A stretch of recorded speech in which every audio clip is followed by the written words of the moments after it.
podcast. I am Comedian Nazareth, and I'm gonna start over with the hello, hello, hello, our TikTok friends. This is Comedian Nazareth, and welcome to the Laughter for All podcast, episode number 136. This is where we, uh, invite comedians, we invite actors, artists, models, Mr. America, Mrs. America, the newsboys, you name it. We invite guests who are able to encourage you, entertain you, and lift you up. Most of our guests are comedians, but not always. Last week we had a, a construction company owner. I'm just amazing. The guy is a multi million dollar company. Great guy from northern Los Angeles, the Valley, and just poured business wisdom into our life. So today, I have a friend who's a comedian, but before I introduce him, I will let you know. Some of you going, Nazareth, where can we see you next? Well, if you're in Grand Junction, Colorado, this weekend, Friday the 8th and Saturday the 9th of July, 2022, I'll be again hosting Night Vision Festival. I'll be performing with Greg Laurie, Jeremy Camp, Danny Goki, and so many artists. The next day, I'll be with Crowder and with David Nasser and other people. So it's a fun festival. If you're in the Grand Junction, you have to come to it. It's the cheapest festival you can get into as far as price. We don't charge a lot for it, but also you can enjoy it. On Sunday, I'm going to be in Simi Valley doing a marriage get together as for a friend in a huge home. So I don't normally do homes, but if the home is very, very huge and they can afford it, we can do it. All right, all right. Let's see. The host is inviting to go live together. No, I can't do host. Okay. So thank you for joining us. Right now, my guest, who I had the pleasure of meeting in person, I've heard of him before and his great work, but I got to meet him first at the Christian Comedy Association last month in Indiana. What a gentleman, what a nice man, what a humble man, what a great heart. He did so much for the conference and just went on stage and gave the credit to everybody else. Something I don't do, and I'm working on it and I'm praying about it. So, don't judge me. Okay. So, Mike James, he's from Arizona, people. Mike James is a nationally recognized award winning comedian. He performs across the nation, entertaining audiences of all types, from comedy clubs to cruise ships to Fortune 500 corporate events. Mike's way of relating everyday experiences brings nonstop laughter to his audience. So, would you help me please welcome my friend, Mike James? Hello, Mike. Hello, Nez. How you doing? Oh, now I can hear Mike. You can't hear me? We need to hear Mike. Hi, Mike. Can you hear me? This sounds Come on. bad, but your mic is not on, is it? It says it is. Mike, can you hear me? Yes, I can hear you. You can hear me, but I cannot hear you. So let's see. Let's see. It could be my bad. But no, it's audio. Yeah, it's everything is good. All right. So I don't know what's going on. Technical difficulty happens. Let's see. Javier How about is now? here on us with TikTok. We had so thank you so much, people, for joining us on both. Let's see. Mike. It's Okay, let's see. No? Oh, here one. Let's see if I can hear him. Mike. Hello? hello. No, it's not Check, doing check. it. Why is Hold on 1 second. okay, people? This never happened before, so let's see how we gonna. It's just a challenge. We can handle it, right? Okay, let me see if I can do this because we were talking a minute ago and it was working. Okay, can you hear me, Mike? Yes. Yeah, but I can't hear you. It's registering on my settings. Eh, Okay. It shows that it's So that means okay. So Jack, Nayan, welcome, Mike, welcome, Steve, everybody. Thank you. Okay, let's see our friends from Uh, oh, right. Check, Let's welcome our friends on check, Facebook. check, check. Sarah, how are you? Brian Goodwin, my insurance agent from Corona. How are you? Larkin, welcome back. Alan Goodwin, thank you for joining us. And let's see. We're trying to fix this thing. It was working. We do testing before, like earlier today, we did a test and that was working. So we don't know what's going on. So that's fine. Neil, Check, how are check, you, my check. friend? Okay, Sarah. Hey, Brian, come over to the Comedian Nazareth Facebook page and join the rest of us. Okay. Let's see. Sarah, Neil, Louise, leave. We can hear Mike every time as well as hearing you. Aha. Oh, so can you guys? They can hear him, but why can't I hear him? Let me try something. Maybe it's okay. Let's see if the audio. Okay, Mike, Yes. Mike, Yes. I can hear you. I still can't hear you. So that's not my sound. So okay. So Huh. So, but we're gonna the do. audience can hear me. Oh. Let's see. We're gonna default it. We can close and This is let's the see. best. There we go. I guess I could say things about Naz since you can't hear me. Oh, they can hear both of us, but I can't hear you. This is weird. It could be. Why is that? Sorry. Sorry, people. This never happened. Okay. Okay. Hello. Hello, Mike. Yep. Mike. Okay. Let's see. Edit. No. Okay. Network connection is good. Part of the new act. Yes. Tell us stuff about Naz. Oh, see, I told thanks a lot, Sarah. Now they want to hear about me. This is, can you hear any audio? Like if you play a song. Oh, let me see. It could be from my side. Okay, let me see.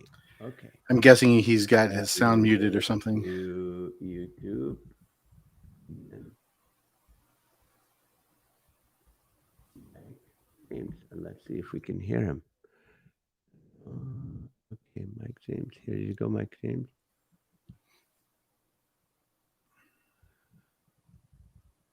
Oh, so the problem, ladies and gentlemen, is not from him. Huh. Oh, it's the problem is from us. This is funny. First time or second time we go on TikTok, I'm missing. Okay, it's not your fault. It is on our side. Audio. Okay. Let's see. Audio is here. Default. Hello? No. Check. I have no clue what's going on. Sorry, people. This is embarrassing. This is embarrassing. Let's see. Okay, sound. Huh. Okay. Let me shut this That off and restart it and let's see if that will work. okay. Maybe it's from my but no, it should be because it's not working on my end.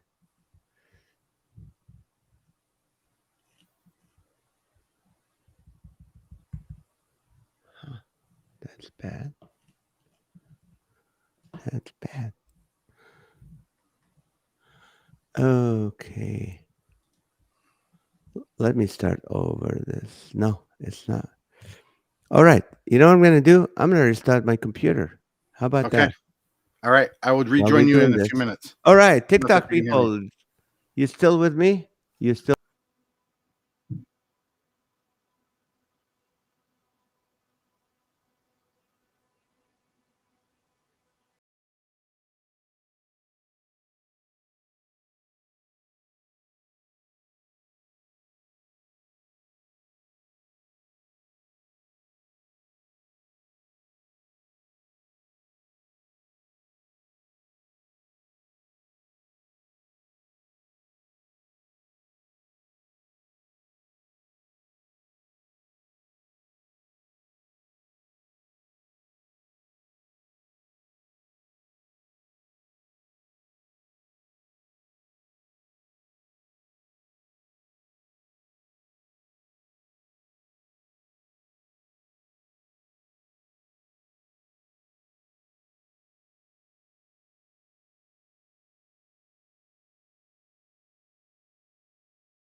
this will work.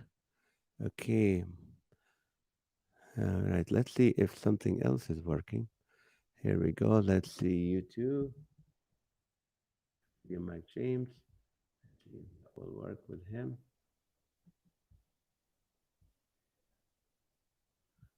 Still, the audio is not working. Let's see if that would be. Oh, here we go. It's who we are as a couple. She doesn't understand that. After 32 years, still, she hasn't quite grasped this idea. And it's this: it's that I am a catch. Okay. I think that's what happened. Always something, right? And then she. Can you please work pants with that tool belt? Oh, okay. Another rule I didn't know about. I don't know all the rules. All right. So we're gonna watch a little bit of Mike James. He can hear me now. Can you hear me? Nope. Yes. Oh, Let's. you can. We're listening to you right now, Oh, I see. but I don't think that will work. So because. All right. So, ladies and gentlemen, please welcome again my good friend Mike James. Thank you so much for joining me, brother. You're very welcome. I'm glad to be here. I apologize for that, and Okay, that's strange. It was working just right before we went on live. we did, yeah, we did it, and it was working. I don't know what happened this Huh. time, but it's right before we went live, it was working, and then boom, it shut off. But that's Oh. fine. Question: Yes, before doing stand-up comedy, what were you doing? I was a software engineer. You're a I software engineer. I was self-taught, but I ultimately started working at Microsoft back in the early 90s, and I worked there for a long time and started my own company. I was a software engineer for most of my career. Yeah. Wow, you self-taught yourself, and Microsoft hired you. Yep, that's right. Wow, that's amazing. So let's say, you were born in Arizona or where? I know I was actually born in Tacoma, Washington, near Seattle, and that's where we lived when we first, my wife and I first got married. We moved to away because I was in the military. I was in the Navy, so we kind of moved around a little bit. We moved back to Seattle, and then ultimately decided this weather is horrible. Don't like it. Where can we go that it rains the least? And Arizona won that contest, so so we moved here That's right. about 25 years ago. From Washington Yeah, to Arizona to dry off. We have a lot of great fans in Washington State, south of Washington, Tacoma, and all that. yeah. So, all right. So, what do you call it? Uh, you joined the Navy at what age? I was 20 years old when I joined. I turned 21 during boot camp. So yeah, Why I did was you want to 21 do I joined. that? Why did you want to do that? Well, I went to college first. I was only there for about a year, and it was just a struggle. And financially, it was difficult. I wasn't keeping up financially with it like I could have been. I just wasn't real disciplined in what I was doing. So I was trying to figure out a better direction and that sort of thing. And then I frankly was always felt a strong sense of patriotism and felt like serving my country would be a good thing to do. I didn't do it originally because I just thought, well, that's kind of scary, and I don't know if I want to do that. But knowing that I needed more direction and discipline and all of that, that's what I ended up doing. And I originally actually joined the Air Force. That was my first choice. And right Mm. before I was, shortly before I was supposed to leave for boot camp, they told me they no longer wanted me. Apparently, I had a outstanding ticket that I wasn't aware of. But they told me because Speeding ticket? yeah, because I had this outstanding ticket that I didn't disclose, they couldn't take me, and it was a felonious enlistment thing. It's basically their way of just weeding out people, which for good reason. So I went across the hall to the Navy recruiter and joined the Navy. So the Navy took you because you'll be in the water, you don't have to drive, so they were safe, right? Exactly. They they figured I'd be safe in traffic on the water. So what did your mom think when you said, "I'm going to boot camp, I'm going to the Navy"? How did she feel about that? Well, not only did I sign up for a regular enlistment, I signed it up for an extended enlistment. So my initial commitment was 6 years instead of 2 or 4. Wow. And she was not real happy about it. She wasn't upset with me, but she was just very concerned that I overcommitted and so forth. The benefit of enlisting extended like that was I've got a little bit more benefit as far as education, and the type of work I would be doing while I was in, I thought would be better. So Oh, that's why I did that. But yeah, she was not real happy. She didn't. Yeah, and then her big advice to me when I went away to boot camp was, well, when you get out on that ship and you go, I don't want you marrying some girl in some other country and bringing her home. That was her big concern. And and not that she would care what country the person was from, just that I would go somewhere and fall in love with some foreign girl and bring her home, without any input from my mother. See, my mom never told me that, and I end up with a foreign girl coming and bringing Yeah, her did into you? this country. But uh, was your dad present in your life? Yeah, my dad was there the whole time, and he and my mom were married their whole lives. My mom's still around, but he died a few years ago. Hmm. Excuse me. Hmm. And yeah, he was not as concerned. He thought, I'm sure in his mind he thought, this is good. This is be good for Mike to do this. I actually am one of 7 kids. They had 7 children, and I'm Really? second to the youngest. So I think my dad at that point was like, yeah, whatever. He's burnt out on all these kids. And So you were the youngest or second from the youngest? second to the youngest. I have a little brother. Now, where was the humor? Where did the humor come from in your home that made you one day to become a comedian? I've thought about that a lot, retrospectively. And my dad was always funny. He loved to joke around, but my whole family was like that. We teased each other incessantly. We really teased each other a lot, and we just laughed all the time. And so I think just growing up in that family, a lot of comedians come from very hard childhoods, and they talk about how the pain is what created this comedy. For me, it really wasn't that way. I had a great upbringing, uh, great deal of support from everybody around me all the time. I just love to laugh, and I love to make people laugh. I learned that early in school and in my family. To get attention in my family, you better make them laugh. Oh, okay, that's what Yeah, it is. Yeah, yeah. that's fine. Now, when you joined the Navy, of course, you had the sense of humor with you, and being in that environment, like boot camp, and the seriousness of it. How did these two worlds like collided? Well, at first, I got in a little bit of trouble. I got in a lot of trouble in school. I'll Uh, tell you that. I have lots of stories of little things I did in high school and so forth that got me in a lot of trouble just because I thought they were funny. So I acted out a bit. When I joined the military, I was really looking for that discipline, so I took it seriously. But even in boot camp, I I did a few things that knew would get me in a little trouble, and they did. Um, Most of it was just little pranks on some of the other recruits, some of the other members of my company, but they ultimately it kind of fleshed itself out. By the time I was stationed to a ship, and I was on stationed to a ship for 4.5 years, and lived on a destroyer, and got to know everybody very well, then I think that's where the comedy started to really kind of reflourish, and I was able to help make everybody laugh. Okay, now you're a comedian, and we're gonna get to the comedy. People trust me, but I'm just very intrigued by the whole. So you Sure. lived on a destroyer for Mhm. 4.5. Did you guys destroy anything while you were there for 4.5 years? As far as like, were you in a war scene at any point? When I joined, it was in the or mid '80s, late '80s, and so it was still during the Cold War. That's all Mm. what was happening there. So most of what we were doing was going out and just posturing against the Russian ships. The way it works, real briefly, is we go out on a battle group, and the principal vessel on the battle group would be like a carrier now, or back then we had still had battleships. So we'd have battleship, and the rest of the ships are kind of support. As a destroyer, we're in the very fringe of that battle group, and we would identify air or surface targets and stop them from coming in any closer to the principal ship.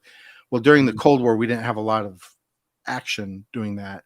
Uh, a lot of posturing, a lot of we're locked our radar on, and they locked their radar on us. A lot of we're almost going to do this, but I think the stakes were so high. If somebody actually fired, it could have caused World War III. Wow. But after that, we kind of shifted, and then it became. But before I got out, it was part of Desert Shield, and there was a lot of stuff in the Middle East that we started uh, our weapons were used more practically at that point. Yeah. Right. So were you living, when you were living on that destroyer, you're 4.5 years, you're away from family, from away from everybody, right? Well, I got married right out of after boot camp, and then my wife and I had 3 kids. Uh, I was stationed in San Diego, so that's where she lived with the 3 kids.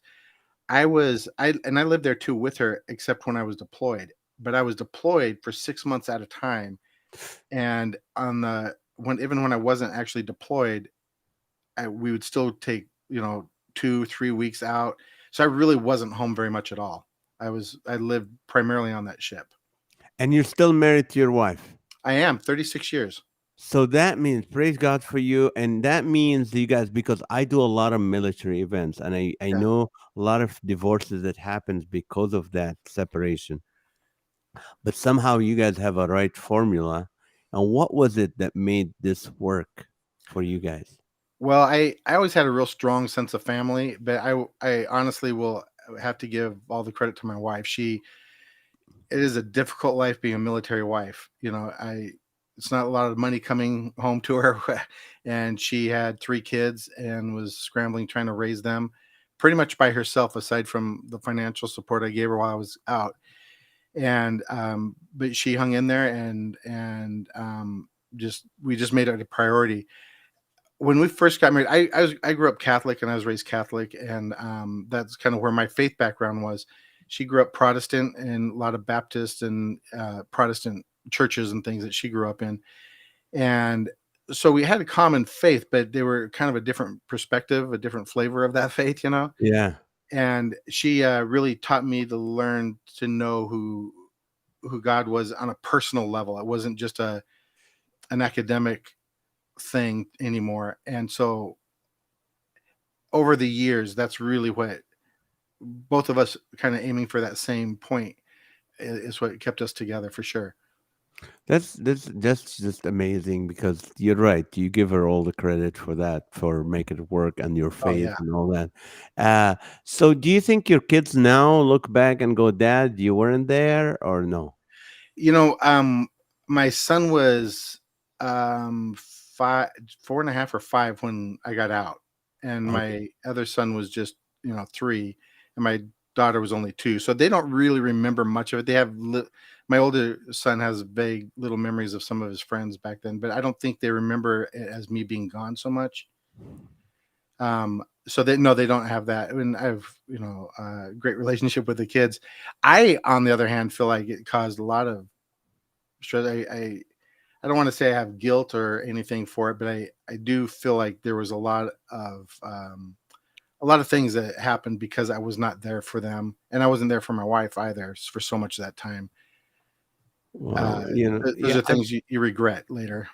you're right. I mean, every community. I have some guilt sometimes. I was like, you know what? Sure. I was there, but I wasn't there every weekend and every day and every. Yeah. I tried to be there for a lot of events, and they don't mind. I asked them later in life, when they grow up. I said, "Have you ever felt like I wasn't there again? Yeah, we were there. You were too." So I go, "You mean you noticed I don't have a lot of work?" So Exactly. tell me, when's the first time you actually went on stage in front of strangers and said, "Okay, I'm gonna do it"? When was that, and what was that like? Well, it's kind of interesting because the first time I went on stage in front of people wasn't I didn't do it to make them laugh. I did corporate speaking and things, and I Mm, just kind of always had situations that came up over the years where I would have to be in front of people presenting something. And I usually try to introduce humor into it also. So I try to make them laugh here and there, but it had another purpose. The first time I stood on stage as a stand-up comedian, um, I wanted to try stand-up, and I thought just the way I am, I did it very analytically, and I thought, okay, I'm going to bring some other people together that have done stand up or that want to do it. And we had this thing, we called it the round table, and we mm. got together every week and just kind of wrote jokes and helped each other along. And then after a few months, we decided, okay, we're going to put on a little show and invite our friends and family, and we did. It was a little local community theater. We just invited everybody in to watch, and that was the first time I did it, and I was overwhelmed with the response. I just thought, wow, they just think this is so hilarious. They were now in retrospect, they were all friends and family, and they were just being supportive because that was horrible material. I can look back now and think, I can't believe I even said those things. They're just so ridiculously dumb. But that Um, helped you. You went oh yeah, again on stage. absolutely. And that actually led to my first booking right immediately after that, where I opened for another comedian. Um, Not at a big club; it was at a kind of a private event, and then I started doing some open mics and things. But once I did it the first time, I just thought, wow, I really like this. I really never expected I would do it long term. It was a bucket list thing. I thought I'm going to try it out, and that'll be that. Um, but I kept doing it and doing it, and then I realized I am spending a lot of time and resources on this. And if I don't start making money or kind of justifying the amount of time and effort I'm putting into it, I really need to stop doing it. And my kids were all moved out by this point. Oh, They were so all what adult. year was that? What year was This that was when in you went up? 2007, I think. Oh, I see. So it Okay. wasn't that long ago. But my kids were out or kind of coming in and out at that point. They were grown. And so I had more time to myself, but I just felt like I was, doing that. So because I had spoken in the corporate world, I thought, well, maybe I'll try to leverage that and do humor, be more of a humorist and speak corporately, but add comedy in. And I tried different things. There, by the way, before I started doing stand up, I started doing improv comedy, which I Oh, never expected before to do. stand up. Yeah, Okay. I did that first for a few years before that, and that's when I met Brian Kohatsu, a friend of ours. And yeah, so he and I got to be very close friends, and we just did a lot of improv. So now, even now, we go out to a lot of events, and we do a mix of stand up and improvisational comedy and some sketch stuff. So yeah, it's been a crazy ride. If you have to do improv or stand up only, what would you prefer? Definitely stand up. Okay. Now Why is that? I mean, there, people don't understand. Some people don't understand the yeah, difference between. Can you explain that a little bit about the sure. difference between improv and stand up? So for even now, if I go without one of them, I start craving doing that one thing. So if I just do stand up for a long time, I start craving. I really want to get some improv and do some of those shows. And if I do a lot of improv and haven't done stand up, I go the other way. But excuse me, but overwhelmingly, I would much rather do stand up. The difference is with improv, it's you go up generally with a scene partner or somebody else on stage with you, and you kind of just play off of each other, just make it up as you go, and you get ideas from the audience and maybe interact with them a little bit, and it's a lot of fun, but it ends up being kind of a little more silly, which is fine. Mm. And a lot of people like it, and it works well with younger people. If I'm going to be performing with in front of younger people, like I mean, like under 15, 14, 15 years old, Oh, you improv, do those shows. yeah, improv works way better with them because it's silly. It's kind of goofy and fun. Stand up is much more disciplined, and it's not that everything that happens on stage with stand up is pre-planned and scripted, but kind of where you're going and at least what what you're there for, and you're on your own. Mm. So and that I yeah, I've always enjoyed stand up, and I think honestly, for most audiences, they watching good stand up is more entertaining than watching good improv, even especially if they're older, because you can relate to them. The subject matter is more relatable, all Mhm. of that. Now, so you started doing improv a little bit, then you went into stand-up comedy, and it started paying off. You started getting hired at corporations. Yeah, I did some corporate stuff, and I got really lucky early on. I had a contact at Comedy Central and went there and talked with them. They wouldn't put me on screen because I was even at that point I was in my 40s, but even then I was too old for them to use. Really? Yeah, they have a very tight demographic of who they want to put up, and I wasn't one of them. But through that connection, I was able to do some writing and stuff, and I was a contributing writer to a lot of stuff for Comedy Central, and that evolved over to getting some of the writing and stuff I had on the Tonight Show um, with uh, with Jay Leno, and then Uh-huh. even with Jimmy Fallon later. Wow, so you wrote for Jimmy Fallon for the Yeah. Tonight Show with Jimmy Yeah. Fallon. That's all. How often were you writing for them, and what? Well, it's kind of a contentious thing because to some people, if I say that, they go, "Well, you weren't on the writing staff," and that's true. I wasn't No. as a Yeah. contributing writer, which I don't think they do anymore because they have their writers guild and things are a little more strict. But what I would do is I'd write a page a day, just one full page, about 15 to 30 jokes, really, depending on what I could think of, based on the current news, and I'd just send those straight in, Okay. and yeah. Go ahead. I want to stop you on that point. Okay, so you write every day about 30 jokes Mhm. and you send it in. I mean, I used to do that for Leno in the beginning, but after a week I stopped because I said, "Wow, those are good jokes. I want to do them myself. Right. I don't want their $50." But you wrote every day. Now, have you ever had a block and what because there's comedians who watch this and people there's writers and creative people. What helped you write every day? Well, it's funny.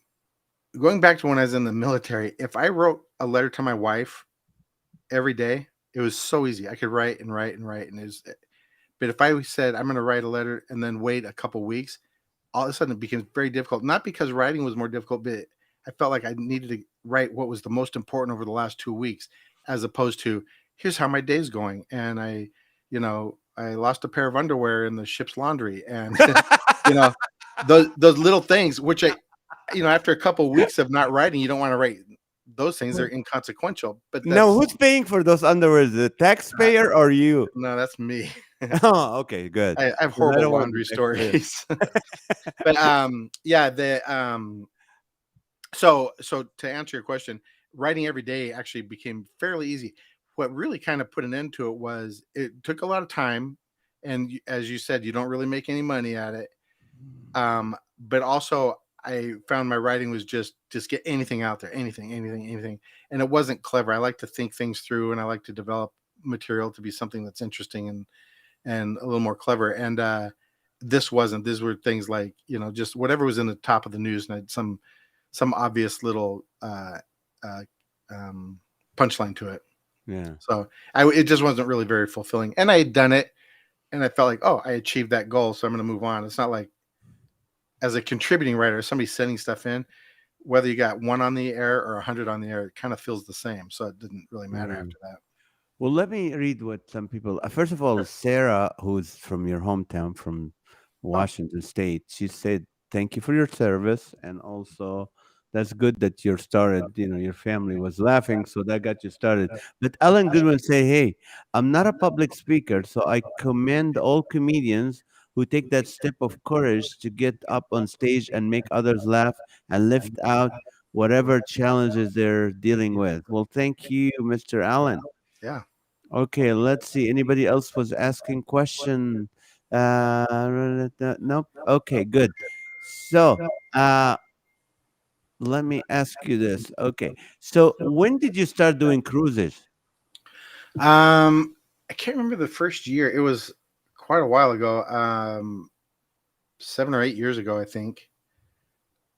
I really don't remember. Probably around 2015, somewhere in there, give or take a year. And yeah, I happened one of the guys that booked me for a lot of events around the Southwest started booking cruises, and in fact he bought a booking company, and so through that connection I got on one of the cruises. And then while I was actually on the commitment for the first, they committed me to 5 weeks, so as back in the military again. I know you're back on the ship, which like it Yeah, probably brought up memories. it did a lot. And I was gone for a long time, but of course my kids were all grown at this point. And but I was on this ship for 5 weeks, and while I was on that ship I got booked for a bunch of other commitments on the cruises. And so that's how that happened, and it was great. I loved it. My wife can come for free and cruise with me, and she didn't go on the first one, and she won't go on them if they're like to Alaska or um you know the Northeast or something. She only goes if it's in the Caribbean or Mexico or somewhere where it's nice and warm and tropical. Yeah, that's like my So wife. Yeah. yeah, but that then even that became okay. I got to scale back. That was just I was gone all the time. For years, I Yeah. was just constantly on cruises. Okay, now we got a lot of questions coming. First of all, Sure. Sarah Vol said, any horrible laundry stories we could hear? Well, so remember this is in the 80s, and I don't know if anything's changed or not. I'm sure it has, but a lot of times our laundry system would go down. First of all, they wash the clothes in salt water, Oh, and a lot of times the laundry system would go down. So to clean our clothes, we'd put them in a big netted bag and hang it over the end of the ship with some soap and just let it drag in the ocean, and then pull it in and do what we could with it. So a lot of the clothing was real stiff and hard. The other thing too is, even when that wasn't the case and the laundry was working and they were dealing with it, for some reason, every once in a while your bag would come open or whatever. So your laundry would get mixed with some others and I'd lose some of my stuff. My wife was sick of me writing home saying, I need, please send more, undershirts or whatever. So what she did was she made sure everybody knew which was mine. So she oh, decorated them with all kinds of flowery, crazy decorations. One, I'll never forget, I got my t-shirt. I had a t-shirt and it had a big butterfly painted on the front of it. And the butterfly was actually a print of my son's rear. She had dipped in paint and put on the shirt, which made a big butterfly kind of symbol of wings. And then she decorated them like butterfly wings. So, but everybody knew where where my clothes were. oh, that's Mike James. Leave him alone. Don't wear his Yeah, clothes. don't Okay. wear his stuff. You know Michelle Van Dusen, comedian Oh from yeah, I Tulsa. love Yeah. Michelle. She said, "Did you ever find your skivvies, or are they still on the ship?" I did. There's many pair I never did find. However, I doubt they're still on the ship. Actually, that ship is no longer in service. Oh, so you can go and look for them, right? Let's see. Mike just can't get away from the military. Well, it's me asking. Michelle said, "Do you get to eat with the passengers, or do you have to eat with the staff on cruise?" That's a great question because It is. I heard some cruises. Go ahead. So all cruises are a little different, but generally speaking, for the most part, I mean, there's very rare exceptions to this. If you're a guest entertainer, you're brought on like I was. They have a lot of entertainers on the ship, and they're crew entertainers, like the dancers and the big shows they put on. Most of those are crew entertainers. They work on the ship. They have other jobs besides entertaining.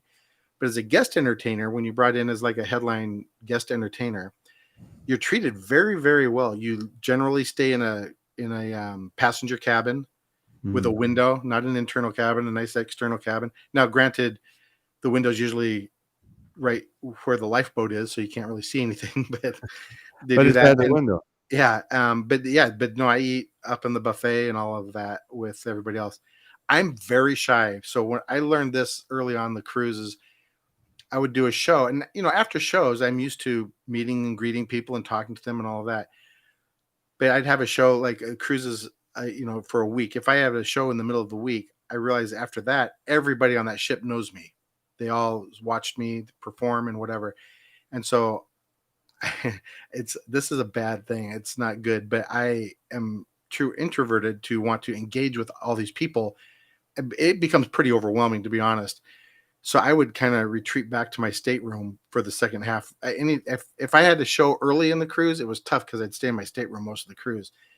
If it was, but even in the middle, I would kind of retreat back. I just didn't want to be out, and so I'd go eat when I knew other people weren't eating and all Oh. that. I know that sounds horrible, and I really don't mind meeting people. It's just hard when there's so many at once. I'm just not good at interacting with people that way. You know what, Mike? I'll tell you this, and it's true. Um, I'm an extrovert, and I know you're an introvert, but I think I say I'm an extrovert, but initially I think most comedians are introvert. Like Mhm. if I'm at a party or an event and there's so many people, and I get a social overload, so I would go either sit in my car, like sometimes in my own house I have Yeah, people over, like there's like 30, 40 people in my house, and I'm having fun and serving them and stuff. But then I would go to my room, and Maha in the beginning, I'm like, where's Naz, what is he yeah, doing? And then she started understanding, like I get social overload. I can't. I It's too much. I'm just trying to be nice to everybody, repeating the same thing. But I heard that some of the cruise ship, like Carnival, they don't treat you as well. you go sit or sleep next with the crew or with all that, but there's ones that Right. treat you very well. I didn't do Carnival, and I've heard the same thing where your quarters is down below deck where the crew is, and that's not been that awful. I mean, it's um, but they definitely treat you differently. Some of the cruise ships are much more lavish than others, and they treat the guest entertainers differently. But in my experience, most of them, Norwegian Cruise Lines and Princess and most all of them are just really great. And then there's smaller lines too, like Oceana, which is real high end. They're really luxury, smaller ships, but have very wealthy people on them, and they treat you really well too. It's really hard to do comedy on those ships, though. Why? I don't know what it is. I think part of it is I don't know. There's just something about those crowds that seem to be much more reserved and not as willing to laugh out loud and that. That's true. So That's true. Yeah. Let me. Also, I want to tell TikTok people, who are watching. I don't know how many hundreds. You can ask questions to comedian Mike James if you have any questions. Here's a question from Neil. He said, "Is there one joke that you were most proud of and thought would kill it, but just bombed?" yes, yes, I've got a few of them like that. And what I'm trying to think of the one. I still to this day every once in a while throw it in there, thinking, okay, it's gonna work. It's got to work. It's funny, and it never really gets a good laugh. And I'm trying to think of what it is. Shoot, I can't think of what it is off the top of my I head. know what you're I will saying. come back to that because it'll come to me momentarily. But yeah, Michelle there's definitely things like that. Michelle Van Dusen is still in your your laundry thing. How many mackerels did you catch when you did your laundry? Okay, that's a joke. All right.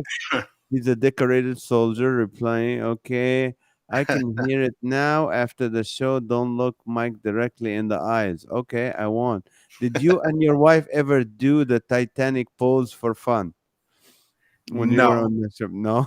no, we haven't done that. Okay, is that the one where you drop the jewel in the ocean? Right. Maybe the richer crews have people who are worried about saving face and impressing others. No, I think with rich people, I think. I mean, I've done a lot of events for very, very wealthy people, Yeah. and they don't laugh. Number one, it's hard to get their attention to listen to you because they Mhm. think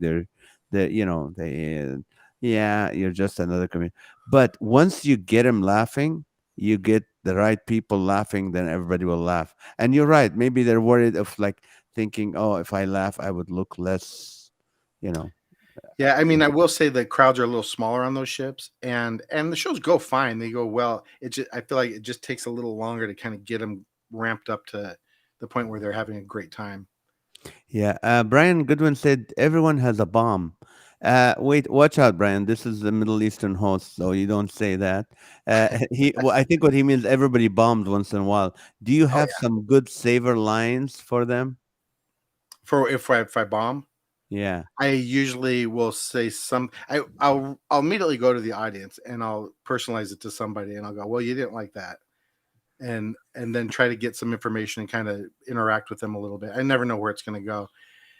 If overall I just feel like the audience isn't really on board, so everything's kind of bombing, then that's my go-to is I try to go to the audience because I feel like I could stand up here and spew material out for an hour and a half, but if you're not buying it, it's kind of ridiculous. So let's try to see if we can have some fun. Usually that takes care of it, at least to a degree. But Right. yeah, no, everybody bombs sometimes. I've had horrible bombing experiences. I think the more we do it, the longer you do it, the less you will bomb because Oh, for sure. there's techniques that we can use as comedians. And maybe movement, increase the movement, louder voice, maybe style, just doing something. This is funny. Last Friday, I did a singles event, and it was singles, I think, over 50 or something. But, it was supposed to be. I mean, I've had since COVID, I mean, I've had a killer set. I mean, not set like a run. It was like applause, standing ovation. So I Mhm. went in with that attitude, and I was trying new material because I'm like, it's local, Yep. it's my friend's gig. I'm gonna. What the singles wanted me to do is interact with them, and sometimes it's hard when you do singles some of them are over 50. When you try to interact with them, they just like they don't want to say a lot of information about themselves, Right. and so it's just a weird dynamic. So I felt that the room, okay, this is they're not laughing. So I increased the energy. I started doing other stuff where I know it's gonna work, and I made him laugh. But I was when I finished, I was like, that was not good. But I know you do have some ways to get. So Brian, to answer, yeah, he does have some savers, and it's not maybe a joke or two, but a reaction attitude I or a don't. Yeah, I step. don't have any like canned. Oh, this little zinger if it bombs.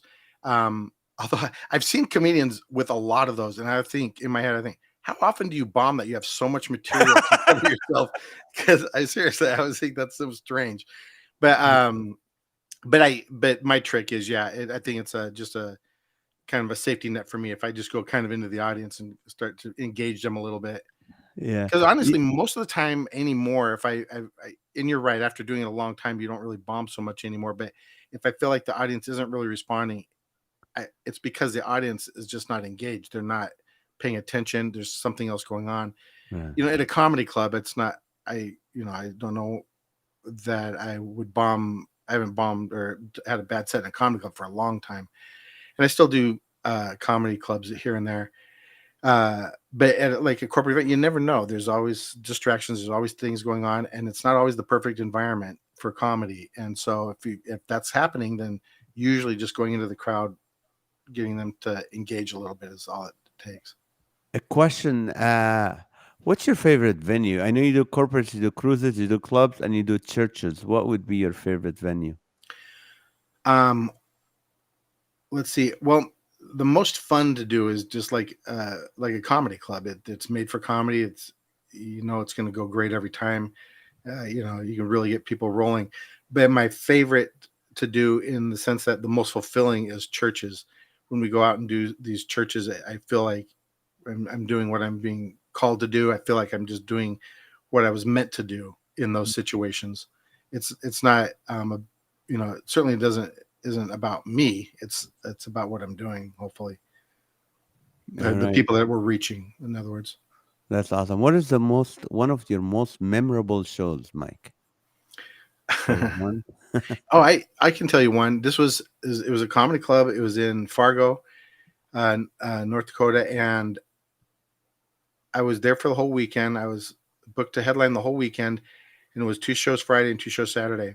The first show set Friday had very few people. It was like, I don't know, 30 people or so out of like, I don't know, 80 that fit in this room. So it was a small crowd, but it was okay. The second Friday show, nobody came, so they canceled it. It's Then the North Saturday Dakota. show, the first Saturday show was they already had canceled the second Saturday show for lack of tickets already. So the second Saturday show only had 6 people in it.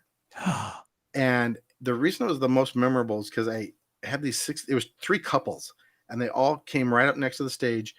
And it was just me and these 3 couples getting to know each other for an hour and a half. And it was the most fun I'd ever had on stage.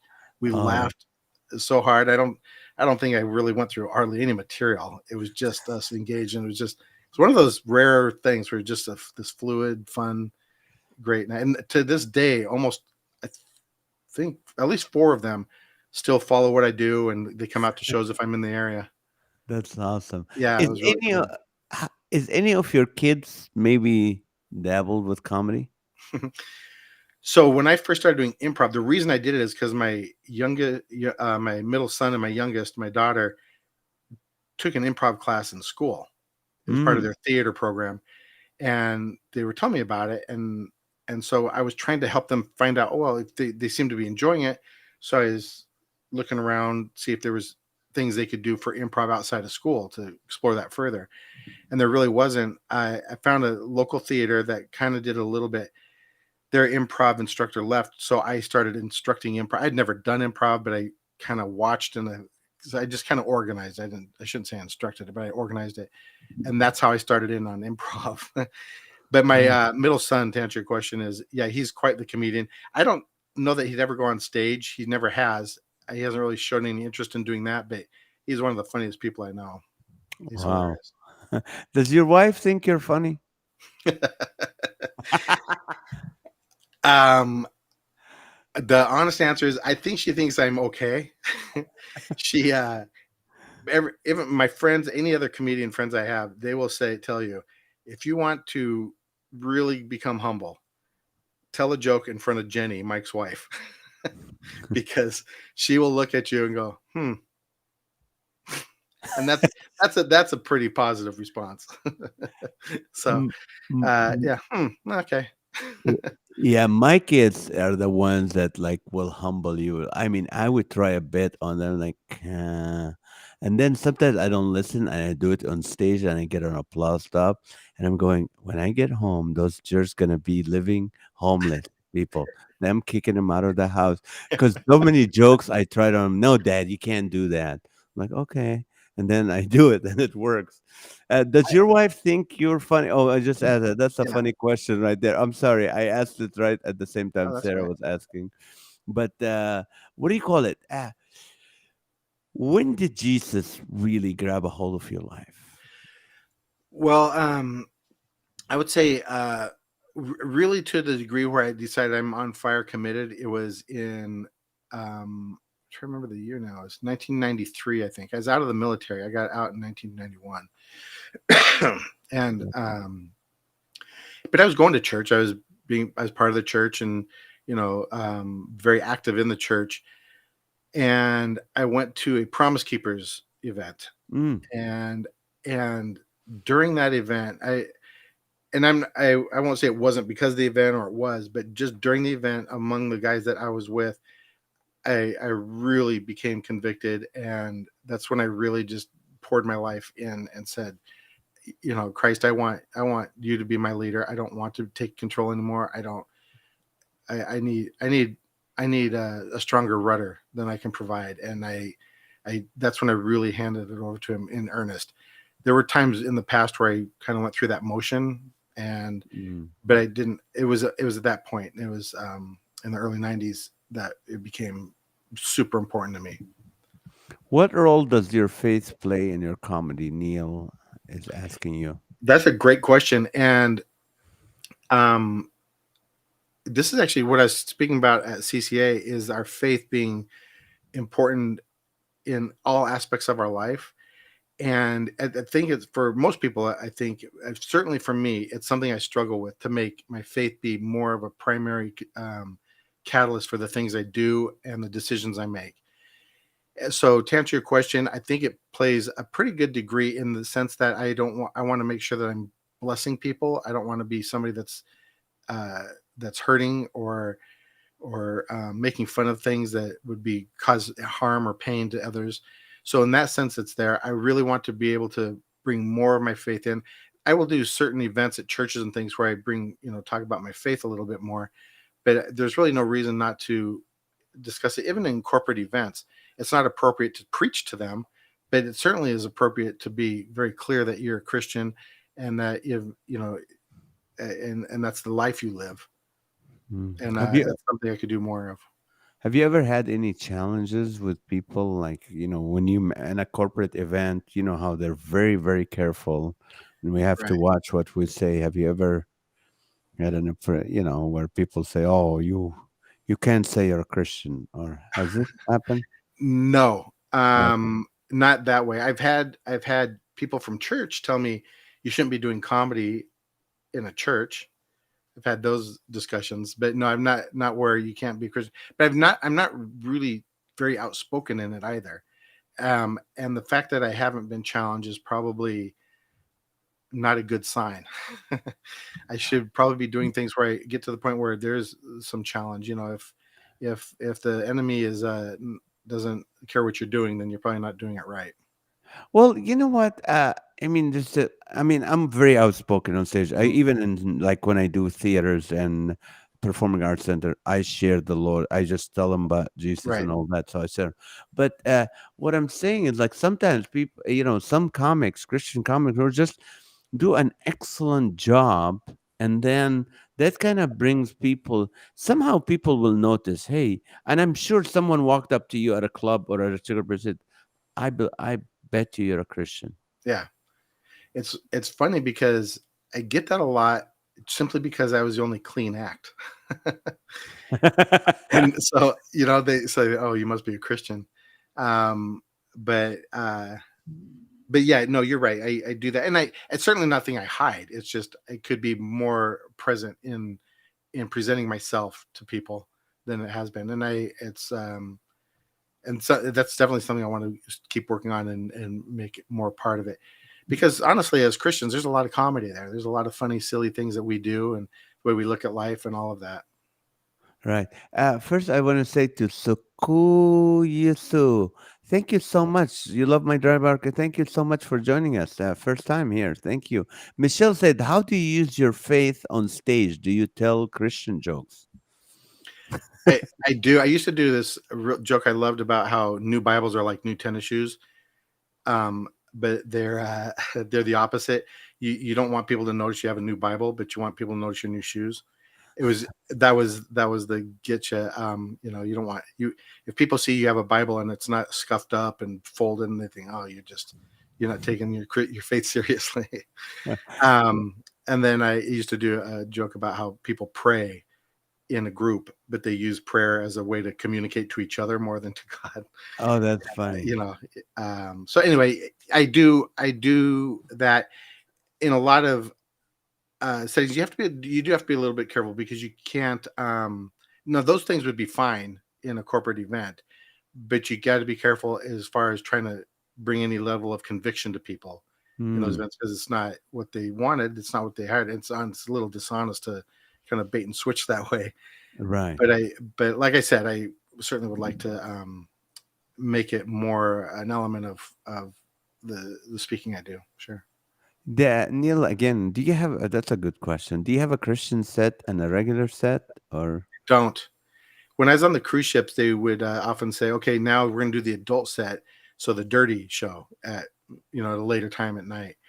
And I'd say, "Okay," and then I do it, and I do just the same clean material that I would have done anyway, and people just love it, and they think, "Oh, that was great," and they may take innuendo a little differently because they think it's dirty, but it's not, and it always made me laugh to think that it mattered, and it doesn't. It really doesn't. So no, I don't have a different set. I do, depending on the church and the agreement we've had. Sometimes the church will want me to speak on a certain topic in the middle of it, and I'll do that, or preach on Sunday morning after a Saturday night show or something. But not, I don't have it like, oh, this is my different set because I'm at a church versus I'm not at a church. That's good. Here's a question from Alan. How do you both describe clean comedy to others F without you. making it sound antiseptic or less joyful than what they're used to? That's a great question, and that's Yeah. actually an issue with marketing clean shows and things. Because if you say clean, people assume, well, it's for kids or it's not as good, and that's not true at all. So that's a great question. So let me ask you, Naz, how do you describe clean comedy? How do I describe clean Yeah, how, comedy? how would you explain to It, people what that is? well, I say comedy that doesn't take your mind in the gutter or in the toilet. So it's just like any other comedy, but it doesn't make you feel dirty or compromise your faith at the end of the show or your values, regardless of your Yeah, faith. Yeah, yeah, that's what. And I it's think that's hard. It's hard because people say clean comedy, and I went to a place where the guy said, "I'm a clean comic." He was talking about he was sleeping around with his girlfriend and smoking pot, but he said it's clean. I didn't do any f word, any language, anything. So, yeah. okay, if that's clean comedy, then that's your It's clean it's comedy. funny how the mindset of different people are. To me, it's exactly that. I always people say, "Why do you do clean comedy?" And I always think, I don't want to be a character on stage. Not that there's a problem with that. Larry the Cable Guy, all these guys that do characters on stage, that's fine. But if I were to do dirty, I would have to be a character because that's not who I am. I don't talk Mm, to people in terms like that. So being on stage, if I were to do that, I would have to pretend to be somebody else first of all. Then that's also I feel convicted to not be somebody that brings people down and stuff. To be honest, I feel like there's a lot of what is considered clean or not clean in the Christian community that is could be debated. Is that clean or is it not? Are you allowed to talk about alcohol or not? Depending on the environment you're in, it can be totally different. Right. And so I think everybody could kind of relax a little bit about it. But as long as I feel like I'm not betraying my own convictions and my faith, then I'm okay with it. And Okay. just using crass words and things, I don't like listening to that. So I don't. That's You not didn't kind of do it. do what I do. Right. Now, what are you working on right now, Mike? Products, books, anything? I am not working on any of those. I actually have some software that I've been working on for years that I took back off the market when COVID hit. It's called Gig Tools, and it's just a system to manage all your events and for an entertainer. And it's Oh, it's very powerful and it does a lot of stuff. But I got to a point where it was like, okay, I need to redo some things and all that. And after COVID hit, and I lost a lot of people that subscribed to that service, I took it off and tried to rework it. So I'm still kind of rebuilding that. So that's one thing I'm working on. The rest is I did a dry bar recording over a year good. ago. So I'm trying to figure out how to leverage when that gets released, how to leverage that the best I can. There's a lot of different advice for that. Right. That's awesome, man. This question, what Bible story do you think is funniest? So there's a story, and I don't. It's just me, and I've mentioned this to even my pastor, and he just kind of looks at me like, I don't see how that's funny, but it's the story when Jesus, after he rises again, he comes back. They go into the room, and and they ask, what can we do for you, Lord? And he said, you got any food? And to me, that cracks me up because I think he hasn't eaten for 3 days. He's probably starving. That's I don't know funny. why Yeah. that always makes me laugh. That's funny. Yeah. So in this clothing, you're a man who has a faithful marriage. Great. You're a good father.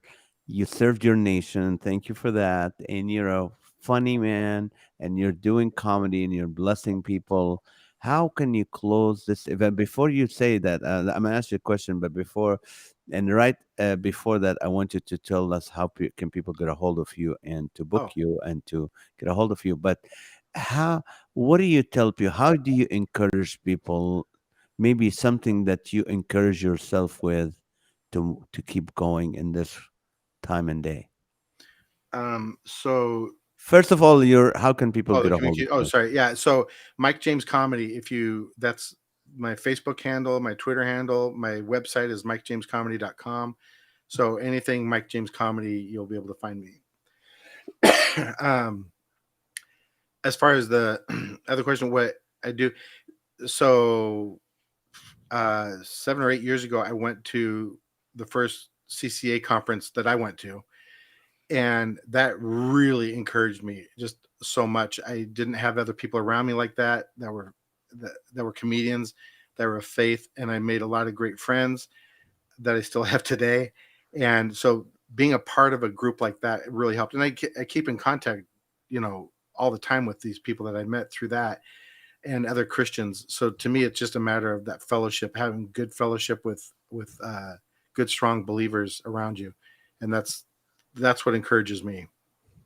Good, good, good. Yeah. Well, Mike, thank you so, so, so much for your time with us and you taking the time.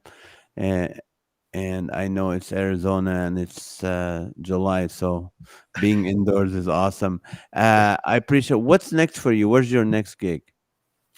Let's see. I actually have a little bit of time off on purpose, and then I am going to New Mexico in a couple of weeks. I'll be at can't remember what the venue is now. Shoot, somewhere in Albuquerque. But Okay, well, it'll be on my website ultimately when I Right. repost So all that. if you're New Mexico people, go to mikejamescomedy.com. Also, if you're a pastor, if you're a nonprofit executive director or a corporate, you're a CEO or HR or have some power, decision power at your corporation or your church, please consider Mike James. Very funny man, very clean, very professional. I mean, you will have a great time. So I I appreciate that. encourage you to listen to him. Mike, thank you so much, and God bless you, brother, for your time. Thank you, Naz. Thank Okay, you for having me on. stick around for a second. Just let's go. All right, guys, thank you for watching. And if you're on TikTok, thank you for. We're here every Tuesday at 6:30 p.m. Pacific time with our podcast. But also, we're here every weeknight, Monday, Wednesday, Thursday, and Friday, sometimes when I'm in town. Well, this Friday, I will be in Grand Junction, Friday and Saturday, with at Night Vision Festival with Greg Laurie and Crowder and Jeremy Camp and Danny Goki and all in Mac Powell from Third Day, and all these guys will be doing, uh, you know, music and comedy for 2 days over there. So join us in Grand Junction. Also on Sunday, I'm going to be in Simi Valley doing a couples gathering. And so anyway, go to my website, nazarethusa.com, and find out what you can do. Also, if you wanna help us with our Laughter for All outreach, the big one at the Anaheim Pearson Amphitheater on September 17th. If you want to volunteer, you want to help, please go to laughterforall.org, and just add your name as a volunteer. You can volunteer, you can donate, you can pray, whatever you want to do, you can help us with that event. So want to thank you. So join us weeknights at 8:30 p.m. Pacific time on Live with Naz, where you become the comedian for an hour. Also, at the same time, you can join us every Tuesday at 6:30 p.m. right here under Comedian Nazareth, and we can laugh together. Love you guys. Thank you so, so, so much, and we'll see you next time. God bless you.